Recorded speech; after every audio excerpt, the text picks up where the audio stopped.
What's up? Welcome into your daily Buckeye Blitz for a game day. Freaking game day, folks. September 7th, 2024. Welcome in. Get ready for a nice long. They got some good games kind of spread out over this Saturday. So let's lock it in, lock it up. Let's get our bets in. Sorry I couldn't get this to you sooner. Yesterday was a nightmare kind of day. I spent 2 freaking hours on a Zoom meeting with a client. Yeah, not necessary. We could have solved this over email. Anyway, so yeah, just bitching. Got a headache today, so feeling good. Love it. I even had coffee. Anyway, let's get to our best bets and get this out to you. Last week we were 4-5. We lost on the Clemson Georgia spread for the first half. We lost on Penn State versus West Virginia for the first half. We did win the Miami over the Gators for the game. We lost the Akron at Ohio State spread for the first half. We did win on both Notre Dame bets, the money line and the spread. And then Fresno State helped us out with the first half. And then we took 2 losses in the LSU USC game. So kicking the nuts. Let's bounce back here. 4-5. Good week here. We can be back over 500 easily. So let's start off with Georgia Tech at Syracuse. The Qs are home dogs. This is why this one stood out to me.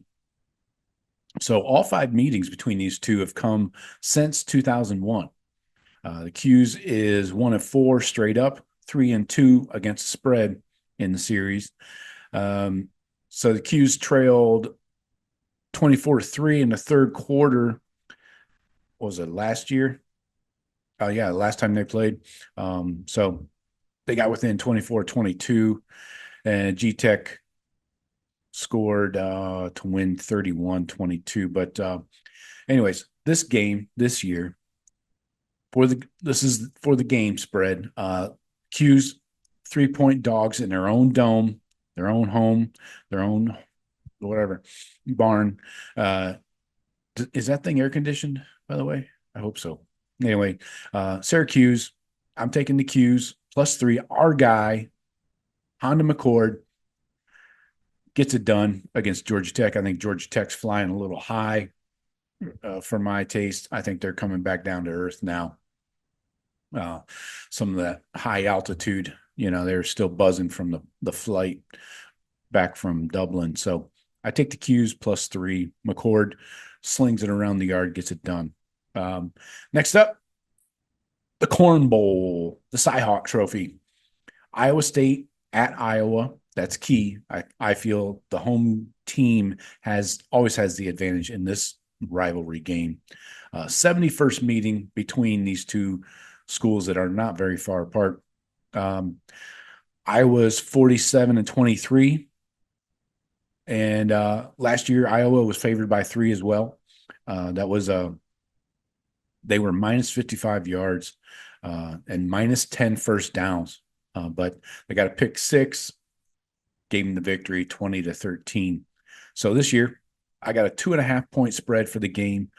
Again, Iowa's the home team. I got 2.5. The juice is -115. So I'll go ahead and take Iowa to cover the home field goal. And they win all the corn in all of Iowa. You're welcome. Oh, boy. We got another game here in the corn area, cornholers.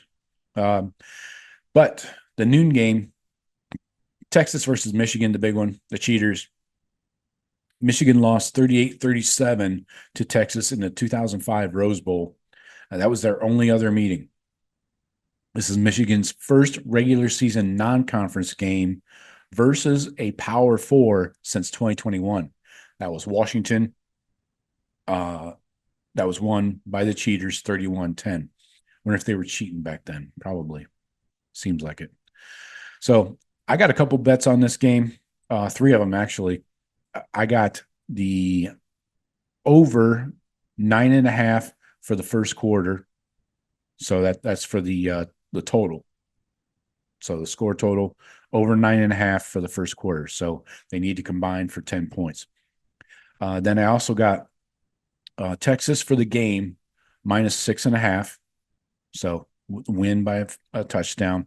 And then I also got the Texas team total over 24.5 for the game. So they're going to score more than 24.5 for the game. So I think this is going to be a good one.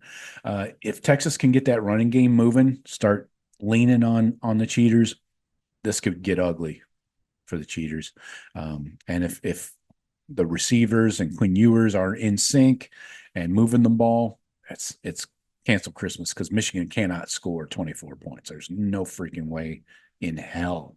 So they better have some really good tricks up their sleeves, like some kind of new cheating scandal or something. I don't know, but I got Texas winning this one easily. Next up, in the corn area, I got on the Colorado-Nebraska. You got Nebraska. They lead the series 49-21-2.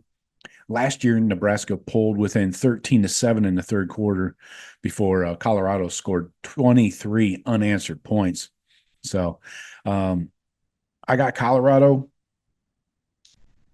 I don't like Coach Prime and his team here. They don't have any kind of real offense. Their O-line is trash, garbage, has been for 2 years, still is not good. And there's no portal to run to right now, Prime. So I got Nebraska for the game, minus 6.5. Take Nebraska to cover. And then for the first half, I got Nebraska minus 4. So I think Nebraska is going to win this one from start to finish, basically. So Colorado will probably make a little bit of a comeback. Shador will, start whipping the ball around the yard and taking off and running around, but that's not going to get it done. All right, in our last game here, it's your Buckeyes, my Buckeyes, our Buckeyes. Western Michigan comes to Columbus.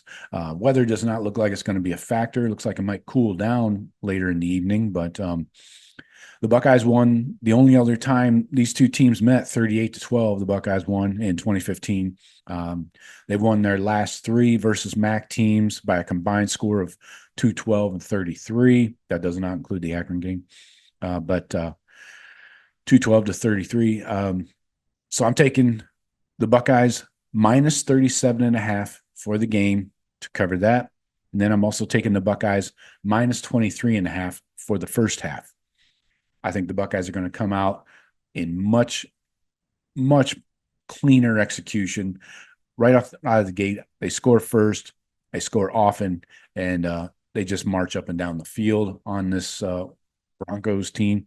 So I got the Buckeyes winning in a landslide, hoping for a shutout, but I think first half, and then maybe you get the starters out middle of the third, something like that. That would be ideal. So Buckeyes covering first half and the game. So one more time, I got Syracuse plus 3. I got Iowa minus 2.5. I got over Texas, Michigan, 9.5 first quarter. I got Texas minus 6.5 for the game. And then I got the Texas team total over 24.5 for the game. And in the Colorado-Nebraska game, I got Nebraska minus 6.5 for the game and minus 4 for the first half. The Buckeyes minus 37.5 for the game and minus 23.5 for the first half. So let me know what you guys think. You like any of those? Are you going to drop some dimes on these? Let me know. Hit me in the comments. As always, hit like, subscribe, and we'll talk to you later. Sunday, I'll have my instant reaction. Talk to you later. Go Bucks.